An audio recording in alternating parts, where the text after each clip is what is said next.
It's Saturday morning. It's 9 o'clock. Yes! It's time for the Monster Magic Saturday show. Let's do this. Wake up, it's a beautiful morning. Feel the sun shining for your eyes. Woohoo! Good morning. It is the eve of the European Football Championships, of which England have managed to get to the final in some style. Penalties, last minute goals. It's crazy stuff. I'm not much of a football fan, but even I have been swept up a little bit. But before all of that excitement, you have the Monster Magic Review Show. Yes! So settle down, take a big bite from that pano raisin, have a good swig of your coffee and enjoy some magic reviews. And first up, we have The Peak in Plain Sight by Casper Ryan.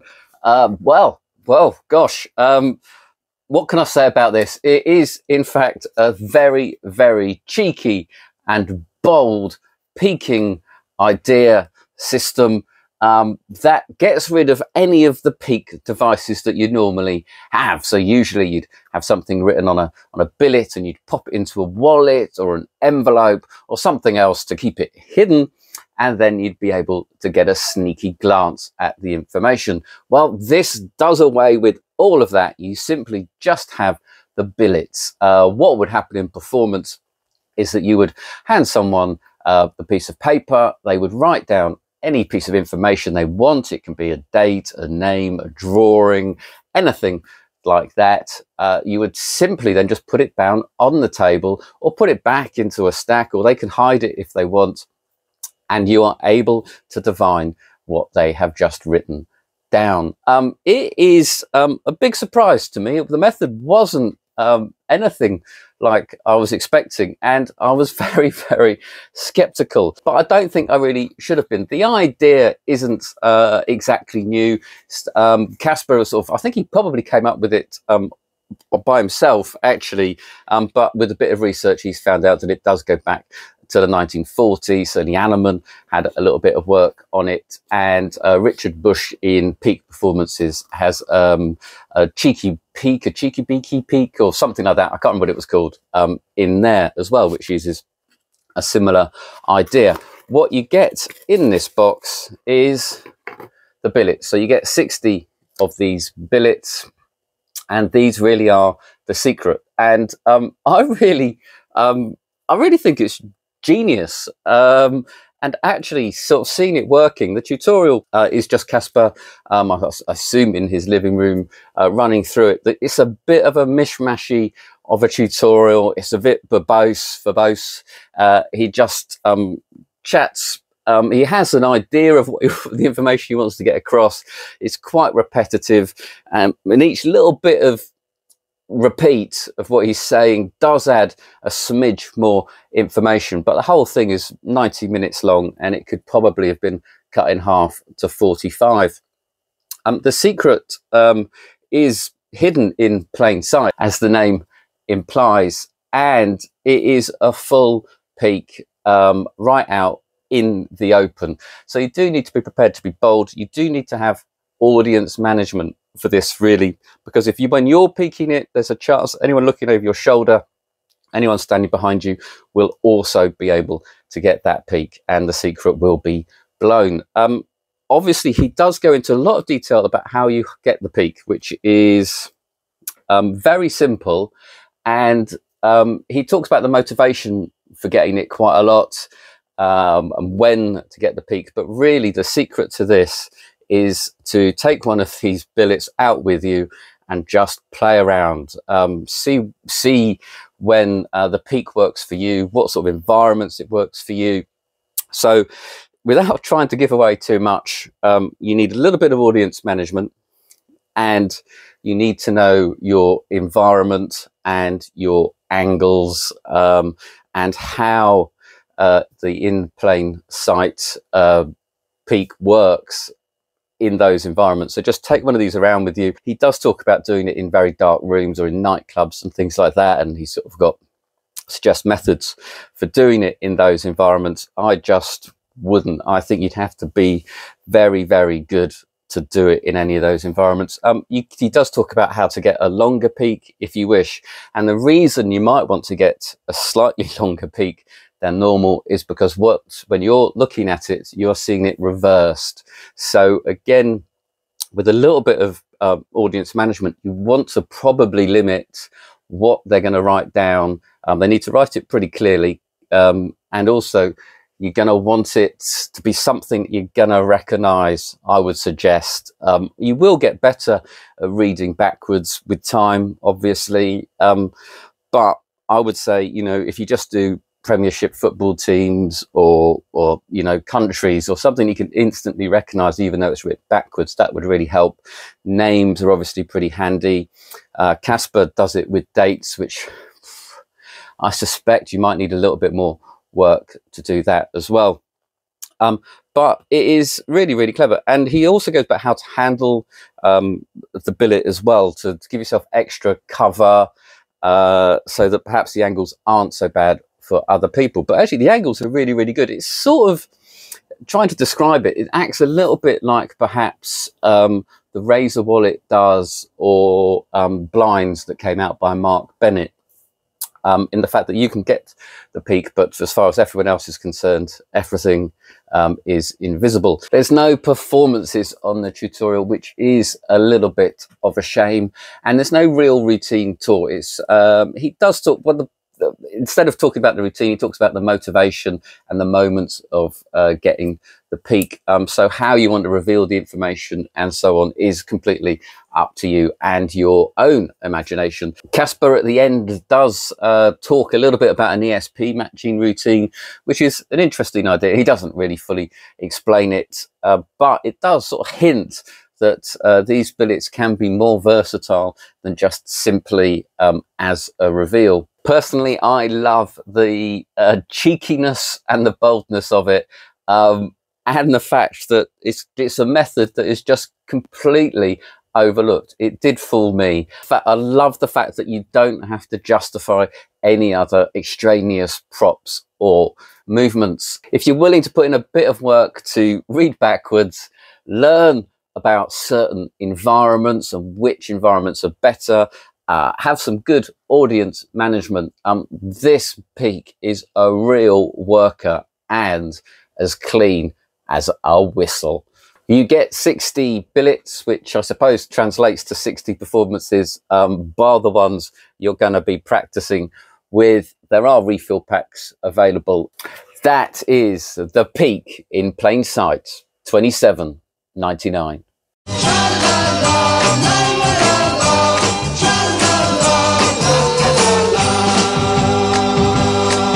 Next up, we've got Tic Tac Toe Lite by Bond Lee and Kai-Fu Wong. So Tic Tac Toe Pro and Tic Tac Toe Mini came out about 5 years ago, I think. And the routine for this is the same. What happens is you show this Perspex grid magnetized for tic-tac-toe, or noughts and crosses, and you proceed to play a game of noughts and crosses with your participant. At the end, no one wins. It is a draw, and you reveal that they have made a perfect picture of, say, the Mona Lisa. I think it's a lovely premise. It's a nice hook. Playing a game of noughts and crosses is a little bit of fun. I will say that your participant cannot really put their tiles on the board. You can't give them their crosses to put down, because obviously it's an orientation thing, and otherwise, although the pieces will be in the right place, probably they won't be orientated yet, and it will sort of spoil the reveal when you turn it round. So you have both tiles, they tell you where to put theirs and you put it there, so they've still got the free choice. They just can't handle the tiles. That that's not a big deal really, because they do have a choice of wherever they put it. There is also a slim chance, if you've got an annoying participant, that they might deliberately try and lose tic-tac-toe. Bondley does cover this in the tutorial. And whilst I mention the tutorial, I will also point out that it is the tutorial for Tic-Tac-Toe Mini, not actually for Tic-Tac-Toe Lite. I don't know if they're going to change that, but what that means is it shows you things that you get in the box, and bits of the setup that don't really apply. The method is still the same. You still learn the trick exactly the same, but the setup, and you don't get, there was a metal plate that came with Tic-Tac-Toe Pro and so on that you don't get, Tic-Tac-Toe Mini, that you don't get with the Tic-Tac-Toe Lite. So don't worry if when you watch the tutorial what you've got in the box isn't exactly the same as what Bondley is showing you. I will show you what you get in the box. You get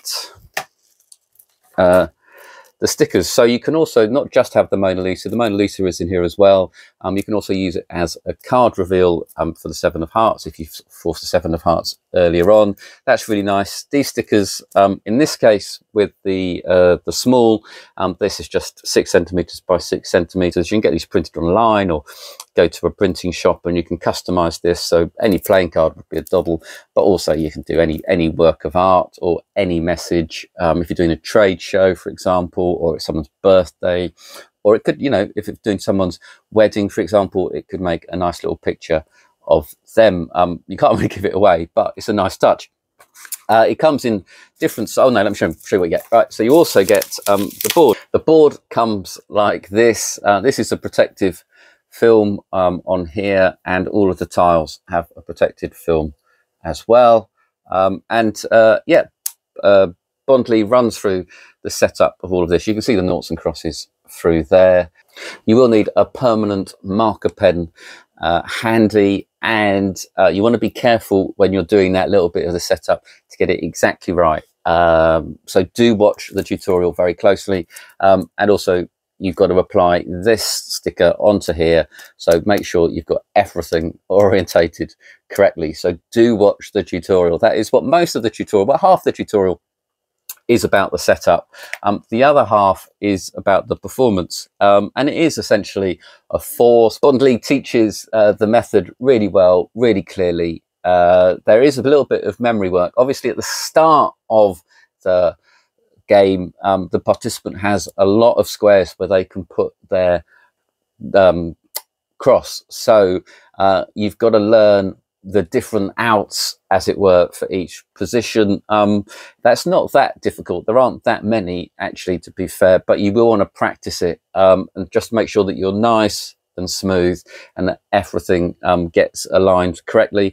Otherwise, when you do the reveal, something will be skew with. There is one or two where you've got to reorientate the middle one at the end, but that's justified in a little bit of the presentation. It's a really, really nice trick. I do like the hook of playing noughts and crosses or tic-tac-toe. I do like the surprise, you know, that there's a nice little picture that you've made at the end. It does feel very random. It does feel like they've had a complete free choice, and the fact it's customizable is really, really good. The only real problem I've got with it is the price. I just wish, this is $62.99, I think, for the small. Let me show you the other sizes. This is the medium and this is the large. So the large is so that's 106. This is £80. So it is quite a pricey trick. I think I'd use the small for close-up and table hopping, either the medium or the large for parlour. You could probably get away with the large on stage as well if you wanted to, but you wouldn't want to be carrying this around for the tables. They are all really well made, really solid. Everything is really accurate. The pieces snap into place perfectly. I really can't fault it for quality. It's a fun trick. It's got a great presentation hook and a magical ending. It will take practice, but it is easy to do. That is Tic Tac Toe Mini Lite 63.99. Now we've got The Experiment by Joel Dickinson. This is proving really, really popular, and I think because the trailer is pretty fooling. It shows a great, honest performance, and I think it's fooled a lot of people. The effect is that you show that you have 3 cards, one with a picture of a matchbox on, one with a picture of a die on, and one with some switching arrows on. You then show a matchbox and a die. You place one card over the matchbox, one card over the die. When you knock them down, they have switched places. It is very, very quick and visually very surprising. I was sort of stunned actually when I saw it. It all sort of seemed to happen really, really cleanly. And actually, you know, most of the process is done during the setup. So the trick is pretty much over before you've even let your audience in on the premise, which is a really, really nice feeling and a really nice place to go. I like the fact that it uses matchbox and die rather than cards or coins. You can switch out the picture, the cards that you get with this with playing cards, and you might want to do that, and I'll tell you why in a minute. Let me just show you what you get. I can't show you everything that you get, but you get a matchbox. These are, I believe, standard matchboxes and a standard die. There is some gimmicking involved, and you do get other stuff in the box, but I can't show you all of that.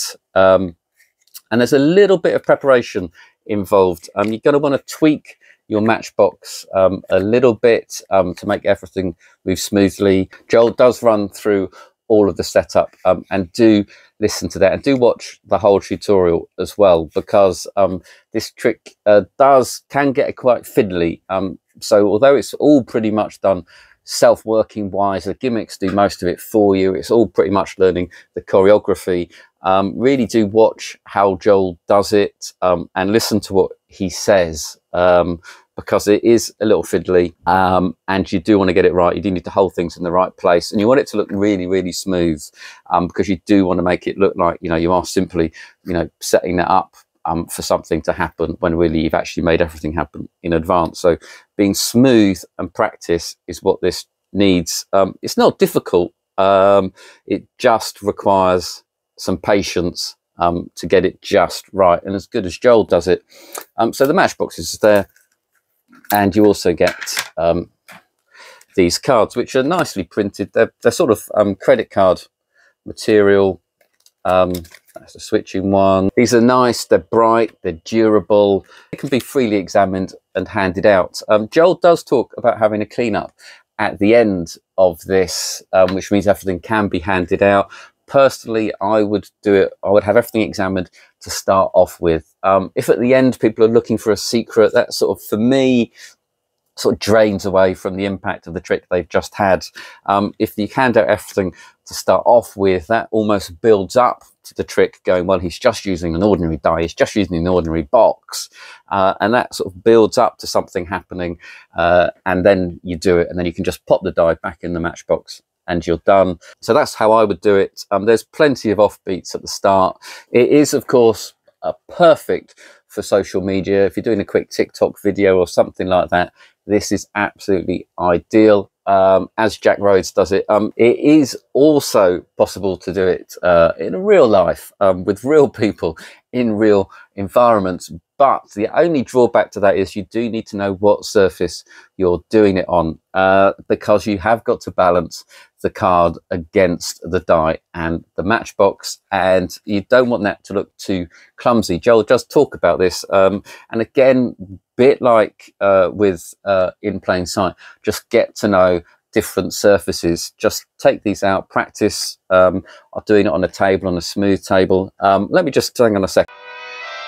Just to illustrate, this is a close-up pad type surface. It's soft, it's velvety, and this is the card and the die, and you should just be able to balance it like so. And that's fine on this surface. You can also do it on the edge like so, if you wish. That's a little bit easier if the surface is a little bit slippier. And let me get a slippier surface. So if I try and do this on a non velvet or a very smooth surface, this becomes almost impossible. You can still probably do it on the side, but it's very hard to do it like so. So you do want to be careful if you've got a shiny surface. And this is why I mentioned the playing cards earlier, as Joel does, as Jack Rose performs it with playing cards, because the playing cards are actually, he says, much easier to stand up. And I don't know, I'll try it on a smooth surface, risking it all. You can even do it on a smooth surface with a playing card. Much easier. It's just to do with the weight, I think. Maybe it's possible to make these a little bit stickier. So I would essentially, if I was going to be performing this in a live environment, and I wasn't sure what the surface was going to be, I would take some playing cards. You can also probably give playing cards a little bit of a bend to make them even easier to stand up. It's a shame the die couldn't be a bit bigger, because that would really help the balancing, but obviously then it wouldn't fit in the matchbox, so that makes quite a bit of sense. It is a nice visual transposition using everyday objects. It is quite fun. It is very surprising and good, strong magic, but you will need to practice it. It is almost self-working. The gimmicks do it for you, but like I say, it is fiddly. You are going to have to rehearse it a lot to get it as smooth as Joel, but I think that practice is well worthwhile. The gimmick is also really simple. So if for any reason your matchbox gets damaged, you should be able to replace it fairly easily yourself with a little bit of arts and crafts. When performing in person, the angles might be a bit of an issue. You can't have anyone standing behind you or seeing what's going on behind the cards. Basically, if you're at the head of a table or anything like that, you'll be fine. It's a really nice effect. It's not cards, it's not coins, and to me, it looks like a great piece of magic. It is The Experiment by Joel Dickinson, $32.99. Next up, it's a blast from the past. It is Sugar Rush by Brian Platt. Desperately trying to say Brian Platt and not David Platt, thanks to David Platt's last-minute goal against Belgium that keeps on getting mentioned in the football. Sugar Rush came out probably about 10 years ago, I think. It was very popular when I was at Prop Dog. The basic effect is that you show two mini Hershey bars, a Crackle and a Mr. Good.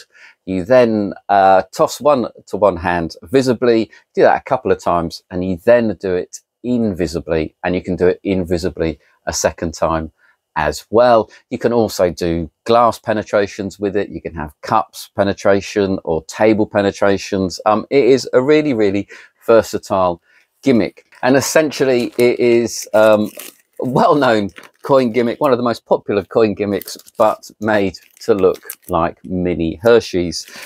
In the UK, you might be worried about using mini Hershey's, but you can get these. I used a place called greenessentials.co.uk. I think got a big bag, really cheap, and they actually taste quite nice as well, which is one of the bonuses about this trick, is that quite often with like the cup penetrations and into the glass and so on, you can lift the cup and they can eat the Hershey bar that is left on the table. So that's quite a nice little quirky giveaway. And the gimmicks are really well made. They are super solid. Let me show you what you get. So they are actually made of metal, really well made, and they look brilliant. And their design makes them really quite easy to handle. So Brian that does the tutorial himself, it's a 30-minute tutorial. There's like one basic move, two moves really, very similar to coin moves that if you've done any basic coin magic at all, you'll be very familiar with. And he runs through those, and then he moves on to the different things you can do with them. And it's similar to the coin gimmick, really.